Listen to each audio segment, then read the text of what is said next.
run it out like that, have an actual plan before we even start, because you can apply it. If you've got something to say, you put your hand up and you wait. Who's that one? The person who's speaking knows you're there. Good. Slang a tang's good. Oh, guys, do it. Slang goes one way, and someone will say that. People know you've got something to say. I don't know what a tang isn't, maybe, because slango is definitely slang. And then you start talking when the hand comes down.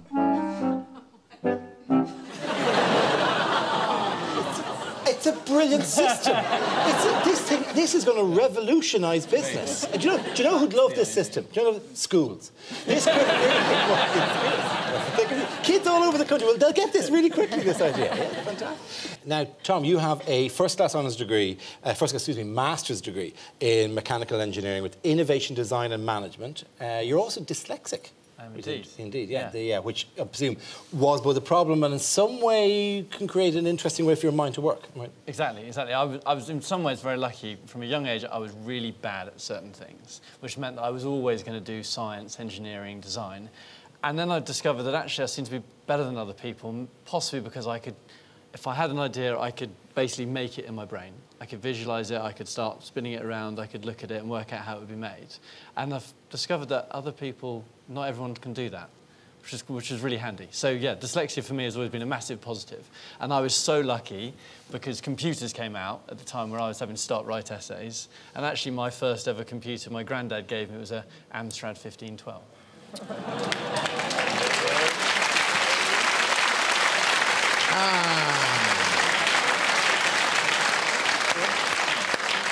His granddad was the one that bought it. I knew we sold one. That's a bit of your 250 grand already recouped to a certain extent. That's good, yeah. We are going to look back at some of the other candidates now as Michael and I have been choosing our favourite moments from the series. Michael, what stands out for you first? Right, well, this is very early days in the app task, where what was the first moment of this series that I rewound over and over again because I couldn't stop laughing. And it involves Vincent. There's approximately 12 hours to get this app done. Are we fast approaching where we need to be? This is absolutely... Yeah, I was just... Did you have an apple?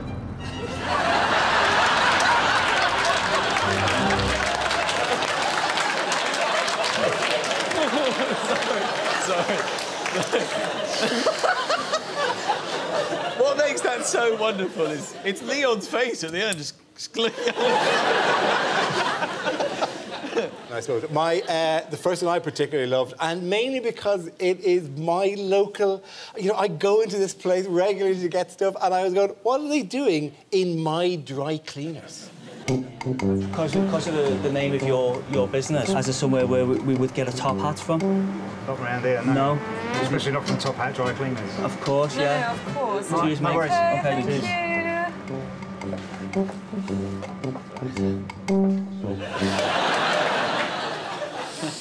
Gavin is there. Gavin, how are you? Good to have you here. Sorry about that. Sorry, we'll get If it makes you feel any better, an American recently asked me where you should go shopping in London, and I said Selfridges, and he said to me, do they sell anything other than fridges? So you're not the only one.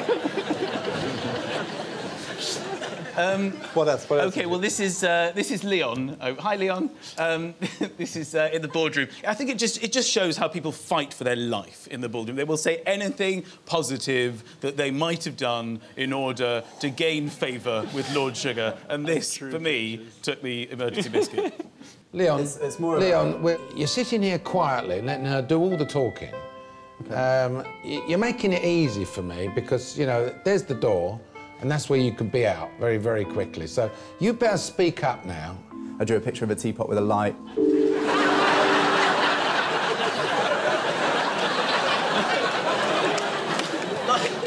Like that was going to have any impact on Alan Sugar. Like he was going to go, I love Pictionary, you're hired. My teapot drawing division is down one man. You're the perfect guy for the job. We need it all the time. My other favourite is the beauty task on episode 4, the first sighting in the wild of the lesser-spotted whinge. It's like a pet hamster, really, isn't it, a little bit? And that's a very good colour match. That actually looks fabulous. I still don't think it suits me. Just for one more time, because I tried it with one. One doesn't look realistic, but if you push, where's that one? A second one, then that's a look. That actually worked. I think sorry, thanks. Yeah, if you could, that'd be great. Deal with it. Yeah, and yeah. You can tell why. There we go. How's that? That's good. That works, isn't it? Oh. A good might be able to weave it in. Sorry, sorry.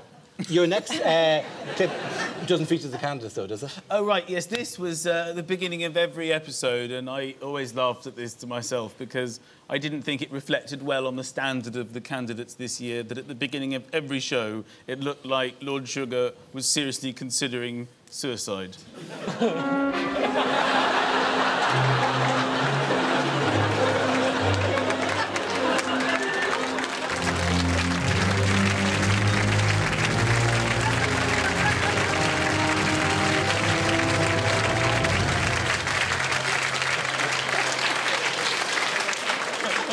Oh, it was a beautiful moment. Look, that's our look back. I can't think of anything else I would like to mention at this stage as being immortal moments in this series. Actually, I had to do it really quickly, so I'm like E.T. I put two fingers into the one. I'm like one of the Simpsons at this stage. And there's a little weird thing coming out here, but this is not as classy an operation. They're all backwards and freaky. Dara, you look $1 million. Thank you very much. You want £250,000? Not at all. We've spent 3 months featuring the candidates. I'm sorry, I'll do that. That hurt! We spent 3 months featuring the candidates' highlights, but we couldn't let you go, by the way, without having a look at some of the finest moments from Lord Sugar himself. I'm bad. I'm not St. Alan and the patron saint bloody losers. Heard the melody, now let's hear from the chorus. Are you taking the piss or what?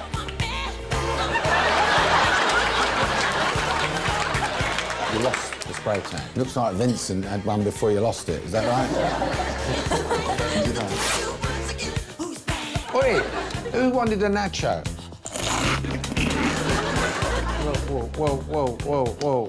Whoa. Listen. You might think I'm nuts. You know what I've done all my life? I see things that other people can't see. Sunglasses, bouncing keyboards. What is going on? You've got her in the mousetrap here. It sounds like a bleeding Agatha Christie play.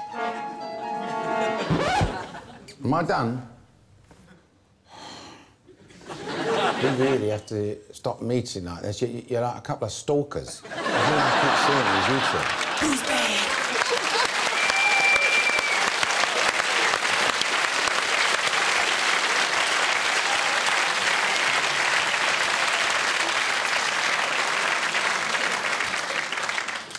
We may have taken your words out of context slightly there. Anything you want to say to Karen and Nick, by the way? No, I mean, other than, thanks again for all the support through this particular series. There is a special art in doing what they do. The candidates themselves will be the first to tell you that they were amazed at the amount of information that I have on them, if you like, and it all comes from those two people. You should give them a lot of thanks also, Tom. And yeah.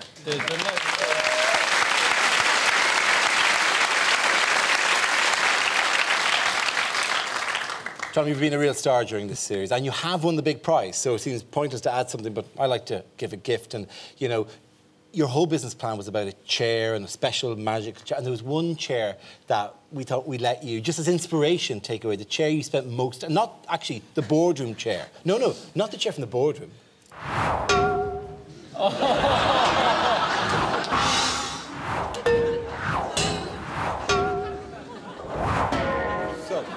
All the way from the Losers Cafe as a gift for you. I think we have it here. Can we possibly bring it out? This genuinely is brought here. It is Tom's chair from the Loser Cafe.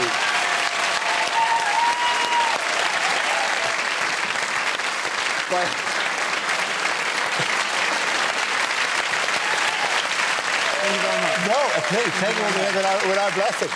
Thank you. Tom, these are your Apprentice highlights. What's different about me is that I'm an inventor. He's the greatest inventor of them all. Ladies and gentlemen, we are offering the freshest tomato. Emergency biscuit. Okay, lead balloon. With a twinkle in his eyes, I may be softly spoken, but I'm certainly no pushover.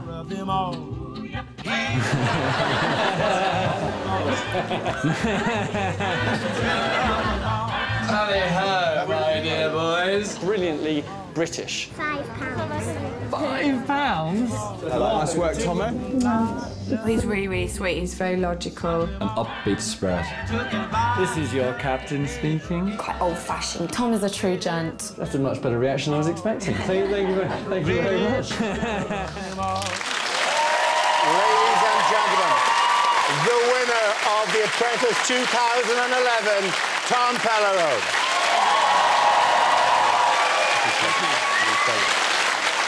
Thank you. That is it for this series. Thanks to all my guests and the candidates for taking part. Tom, Helen, Susan and Jim will be on BBC Breakfast tomorrow morning. So what now? Well, it'll be an apprentice-free summer, but the junior version will be on our screens later this year. And in 2012, we'll see the return of The Apprentice itself. We'll see you then. Good night. Don't tell me you thought Tom was going to win all along. Well, if you can't wait for the next series, something to bridge the gap with The Apprentice USA tomorrow at 25 to midnight. Back to tonight, switch over to BBC Two now for a special edition including unseen footage of Mock the Week.